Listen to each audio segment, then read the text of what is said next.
When you're training some dogs up there. This guy told me a fart joke, and I can't help it. Yep. Yep. So, Agent Butters, Yes. you got a microphone over there. You're picking you up. Oh, I'm trying to. Sorry.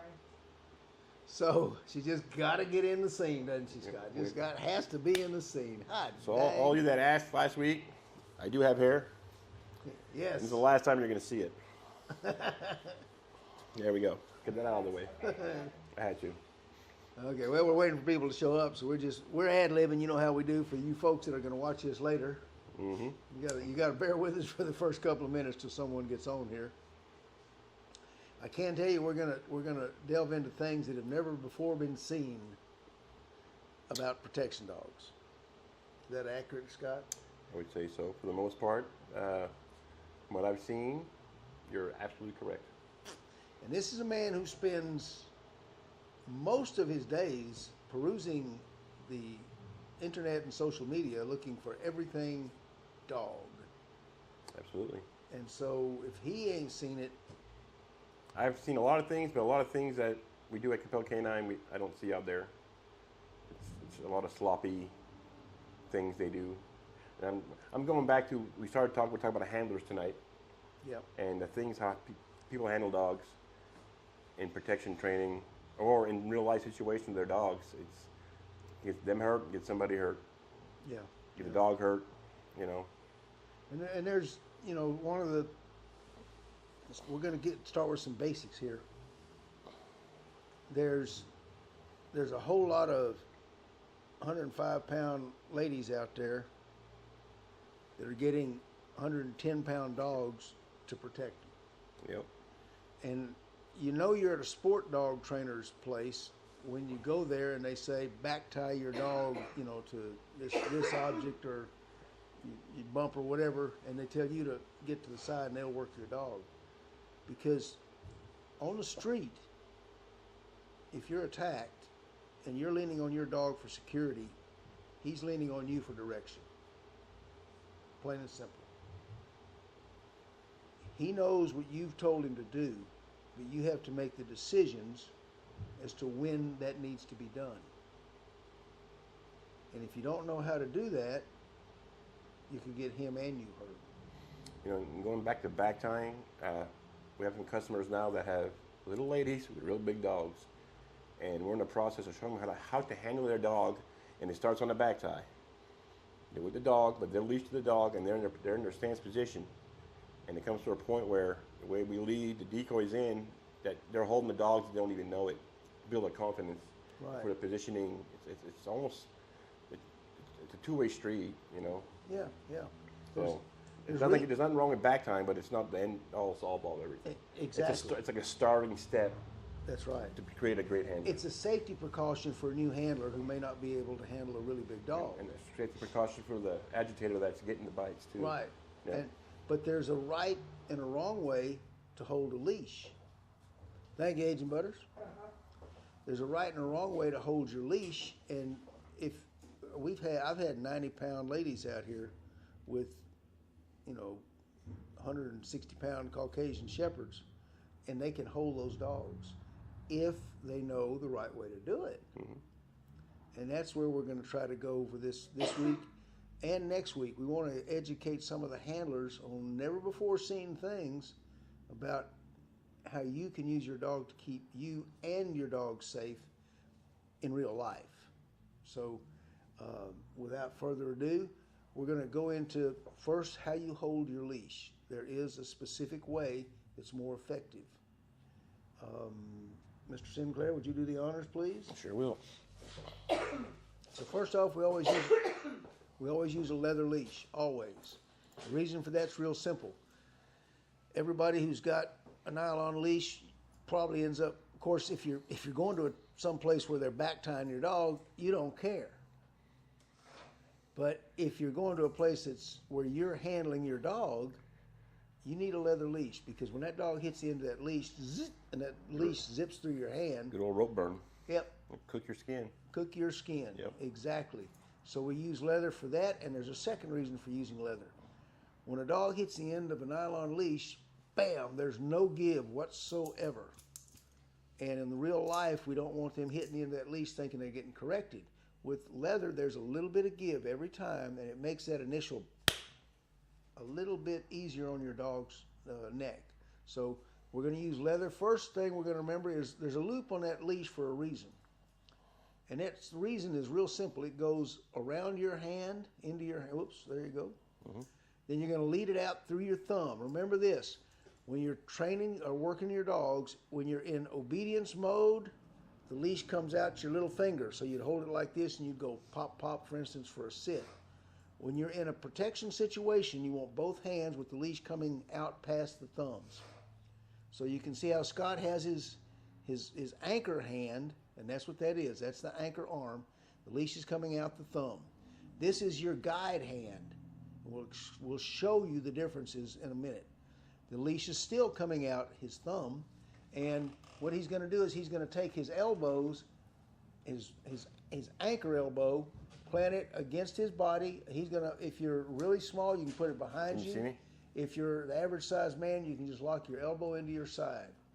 This is an anchor, and that's going to be, if the dog pulls, you notice he stepped back with his same leg as his anchor hand. So he's in a profile. It's a forward stance in most of your martial arts. You'll be familiar with that. But what this means is when the dog pulls, remember, he's not holding with the front hand, only that back hand. But instead of pulling his arms, for people that are just holding their arms out there, stick your arms out like this, Scott. When you're just holding the dog, you think, and all of a sudden, by anchoring your hand, boom, right, going this way. Boom, you're that way. So by taking it like this, anchoring that hand back there, the dog's got to pull your whole body. And I'm pulling, and I ain't getting nowhere. The second, your front hand, that's your guide hand. And we're going to show you some street instances here in a minute. Most punks do something with a buddy. They got a gun, they got a knife, but they want some backup. So street robberies, although they can occur, but one brave high son of a gun, a large majority of them, or the majority of them, are going to have two people. There could be someone to your right and someone to your left. That's what this guide hand's for. This is how you keep people at bay.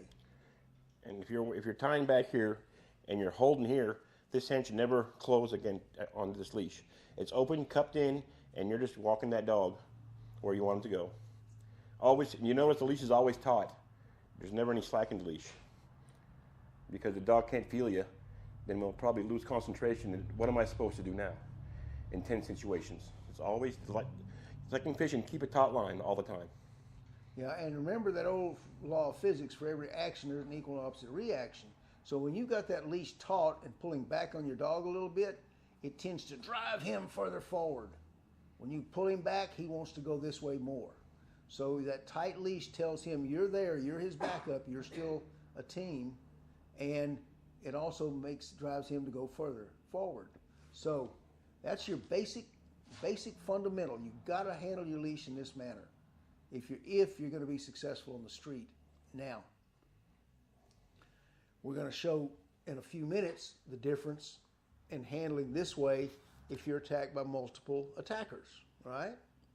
So we're going to show you this in action here. Thank you, Mr. Sinclair. Yes, sir. Let me explain something.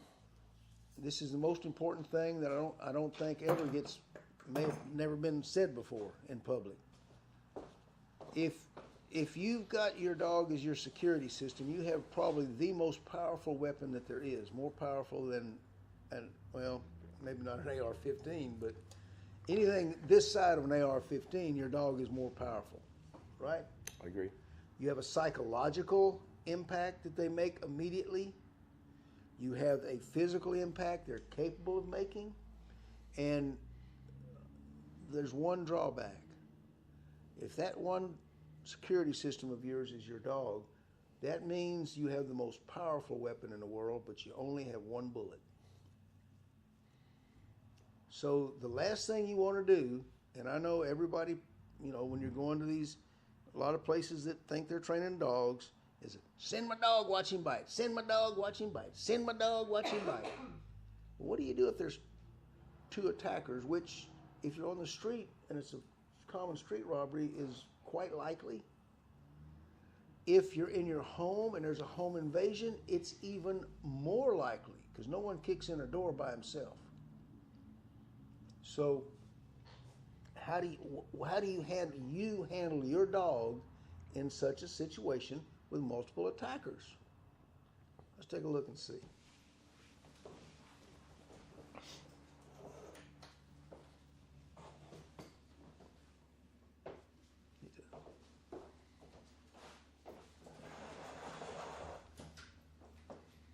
So now we have Miss Agent Butters and her dog Bullet.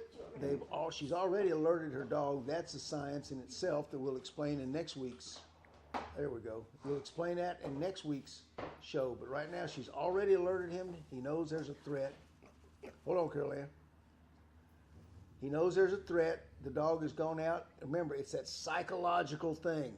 That's much, much more intimidating than a woman waving a gun around, not knowing where to point it. This dog has stepped out there and demonstrated that he means business. That's why if you look to the pro sports judging standards, because all our exercises have a written standard that you can tell what the judges are looking for, the first word in a personal protection dog is he should be intimidating.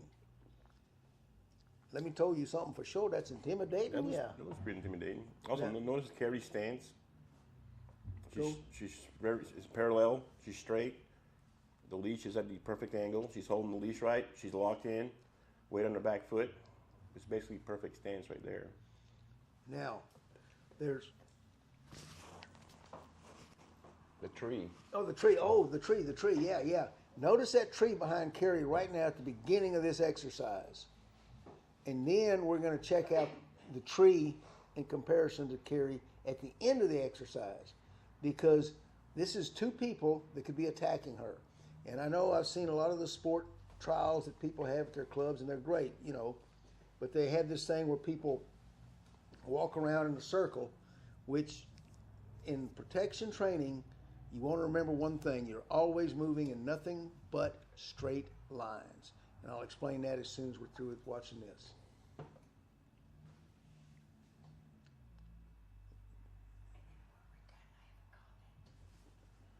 Okay, she's alerted the dog. There's one attacker. There's second attacker.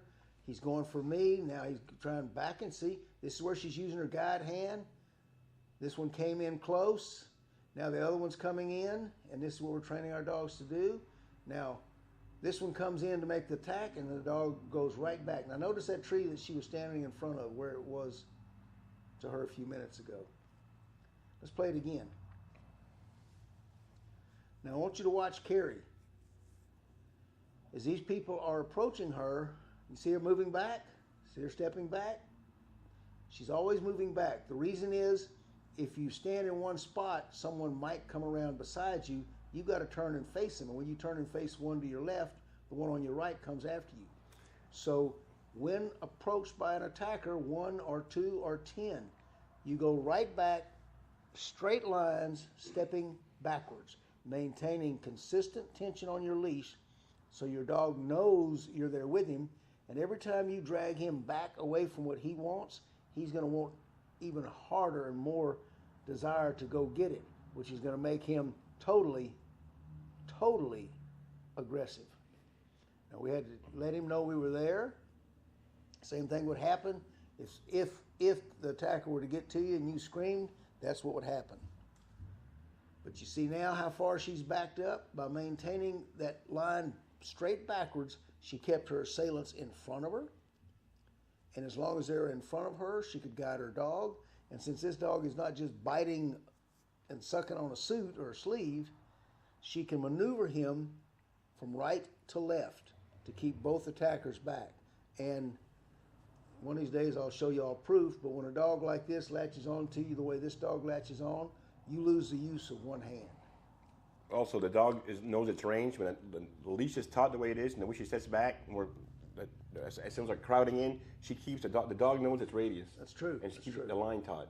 Right. And with a taut line, she can control a dog. If the leash ain't taut, you can't control lose contact. Yes. Yep. All right. So let's explain the security zone.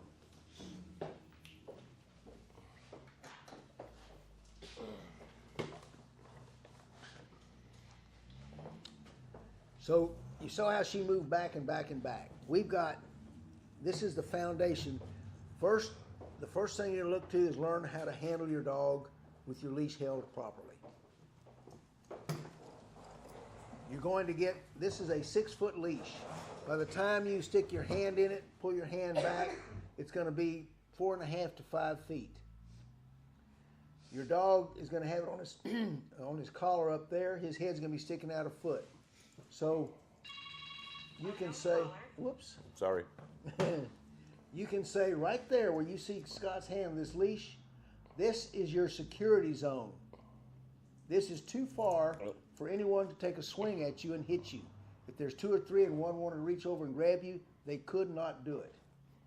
Now, by stepping backwards, maneuvering consistently backwards a step and keeping this much distance, you've now increased your security zone from 5.5 feet to 8 or 10 feet. That means even if they picked up, they can't hit you with a baseball bat from 10 feet away. They can pick up a rock and throw it at you, or they can shoot you, but that's the only thing they can do. And this is what you get by moving backwards in straight lines if you're being threatened. You always keep a straight line moving back, moving back, moving back. If there's a person here and a person here, first off, they're going to meet you side by side, and then if they've decided to try your dog, they're going to spread. One's going to try to come around this way. If you back up, you still have 2 people right there. And then if this one comes from over here and you back up, you still have 2 people at the outside perimeter of your security zone. That's all you need. And for y'all asking if they're going to rush you like a linebacker, there ain't nobody coming either way once they mess with that dog, excuse me. Right. But don't think they're going to go real fast and try to jump you. It ain't going to work. So that dog actually, like you said, the deterrent, but to make them think before even going in. People are scared of dogs. Yeah. Like more people, like Right. even big people, like people are just scared of dogs. Right. And I'm speaking from seeing it on the street. Typically what happens in these situations is if these 2 guys are really broke or really high or really, for whatever reason, motivated, desperate to attack you, one, just like you saw us do there, one will wait for and he'll holler, "Hey buddy, get in there, let's go get him," and then, "No, you go get him," and neither one wants to jump in because they know the first one in gets bit. So, as long as you're moving backwards, you never lose your ground. If you don't lose your ground, you don't have to worry about getting hit. You're safe. And if, say, one of them were to pull a weapon, there's methods that we use. So we did labor strikes. There'd be 50, 100 guys striking for better wages, and we had 1 or 2 that might, they get brave and think they want to run in on us. You don't want your dog in those situations to bite the news reporter who's filming all this. You want him to bite the guy who's trying to charge in. So there's methods that we use to make sure the dog picks the right person out of a crowd. That's getting pretty advanced. Mm-hmm. But by maintaining this backwards motion, you're going to keep 2 people out there that the dog can see. You notice on that last attempt with Bullet just noticed and he went because he saw the man coming in. And that's the other thing you're going to get with this security zone. If you keep that distance between your dog and that attacker, your dog's going to be able, with his field of vision, to watch everybody approaching. And whoever gets the closest, they get nailed. Absolutely. And also, I want to mention, I see a lot of handlers that are always bent over. Good point. Okay, so your range, all bent over like this. That right there, just handling that dog that puts all the momentum and the gravitex off your back leg for your pivot foot and it brings all the inertia to your center of your body. So the dog does go out, all your weight's on your pivot foot, which means, first you're changing the whole dog's range of security, and then you're putting yourself in jeopardy by being off balance. Right. So it's always like straight as a tree. You got to be a tree, stay up, position, and then stay calm and focus. Keep a tight line, Like Bush, you told me one time, this is a umbilical cord between you and your dog. You can feel everything through this leash, and the dog can feel you through this leash. You can feel more than you people think. Once you get to a certain stage, I think it's basically they can feel emotion, the way you're handling the leash and everything else. They can feel everything. Yep. If you're light, if you're tight, Yep. if you're pushing. So it's, and we do that. We have training sessions out here during the week and on the weekends that people actually want to be involved in training their dogs and handling the protection dogs. And, we train this. When they first start bringing their pups in, it's a lot to learn when you're holding a dog and the agitator tells you got to do this and you got to do this and you're worried about the dog bite and where you're supposed to stand. It's a lot going on. But after many repetitions, I lived it with Titan for 2.5 years, 3 years, and it becomes natural after a while. The dog knows, you're confident in him, he's confident in you. Right. And that's why I always refer to pro sports as a canine martial art, because that's what it is. But it's like a tag team. And one day I might sit down and tell some stories. And by the way, if you want some stories, don't forget, if you want to learn how to communicate with your dog, which will help you and him be a better team, this is the foundation right here in that lifestyle dog training book. Mm-hmm. But I've seen examples of dogs almost understanding what a person wanted them to do before they did it when they just reached over and touched the leash. So they really can. And think about it this way: when that leash is tight, pulling back, dogs are kind of like that first girlfriend I had in high school. She's sitting here thinking, I can't afford that diamond ring, so that's the one I want, Jack. If you're holding your dog back from something he wants, saying you can't have it because I'm holding you back, he just wants it more. And when he goes in, it's going to be a crippling bite. And it's very difficult to describe to people what a properly trained dog bite can do to the human body. It's impressive, I guarantee. But a dog with a deep bite or a deep grip, it has a lot to do with the dog. But if you're on a leash and you're handling it, you have as much to do with that deep bite as that dog does. Absolutely. I've seen where the dog did great on the sand, deep biting dog. Get him on a leash for a slingshot or just an end leash, and the handler doesn't know. The dog had slackness. The dog just actually stopped and turned around and said, "What's going on here?" Right. And it's a good biting dog, but on the leash, emphasizing. I talked to Butch about this a few weeks ago about getting to this handling thing. Because I think it's very important that people understand that it's just not a sander, but you have this a certain way of doing this. And like I said, what I've seen online, there's not much of. I've seen a few that do something like this, but most people are just slingshotting off the arm and just fighting the dog. And it's usually puppies or dogs under a year old. Right.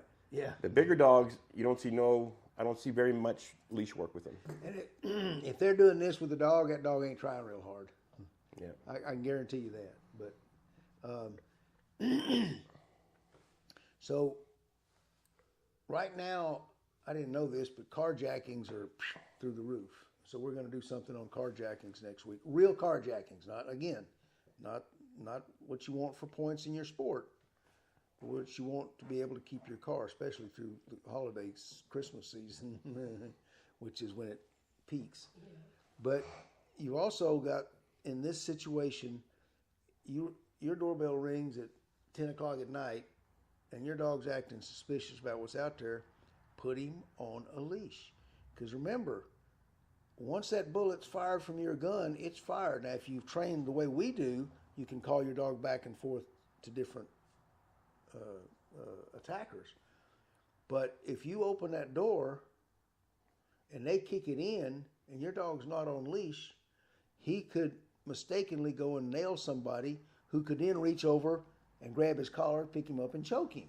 Especially if he's doing one of the, nobody's going to hold their arm up to get bit there anyway. But say a leg biting dog is vulnerable. You can guide your dog and you can show your dog the targets if you use the leash properly. And if you use it properly, in the case of, say, a home invasion, first off, with a dog, and I know the people that have their weapons, and that's great, But I don't care how many times you go to the firing range. I don't care how many hundreds of dollars you spend on ammunition. I don't give a flip about all the hours that you spend with that weapon. That weapon will never, ever, ever tell you that someone's at the end of your driveway fixing to kick in your door. It just ain't going to do it. Your dog will. So if you know how to handle them properly, you can have 3 or 4 people come running through a door, and your dog can nail one, then the other. And let me tell you, if they're trained right, that first bite from this dog would have taken Chris out. Nobody comes back from a properly trained dog, because one thing about it, if they're properly trained, especially if they're nailed in these forearms, which we do forearms because people tend to go, oh, crap. Nerve damage, broken bones. And you get tendons cut plumb in too. Yeah. So anyway, I'm rambling here. No, you're not. Knowing how to handle this leash. Anchor is your right, guide is your front. Put your dog on the target, maintain a distance, always walk back in a straight line, never circle around, and allow the perpetrators to gain ground on you, and you will be okay from now on under any form of attack. You and your tag team could be like the Fabulous Freebirds. There you go. World champions. Yeah. And so, but to be honest, no joking aside, it could come up to a point, and life happens fast. It's situations like that your dog is your angel and can save your life. Yeah. And all. Go ahead. I'm sorry. If there was some unique stuff you hadn't seen before in this little episode, wait till next week. We're going to show you a secret weapon that every dog handler has. They got a trained dog that you never even knew existed. The one chance you've got to send your one bullet and still protect yourself against a second attacker. So you might have a second bullet in the chamber. You might have a second bullet and not even know it's there. So we'll see. What do you think, Scott? Well, you know what they say. Hope this information helped everybody, and we train from the heart, and we mean well, and which like you always say, it's all about the dogs. Thank you, folks. Wait. Okay, hold on. I have a comment. Oh, It's just wait. a comment. All right, we're gonna. Well, you It's should. from student Dave Perrose, which is student of dogs. Okay. He said, Butch, I finished your book in like 2 days, already waiting for the new one. Perfect. All right. Thank you, sir. Y'all Appreciate remember. that. You heard it there first. Thank you, sir. I'll send you a copy of the new one when it comes out. Good night, folks.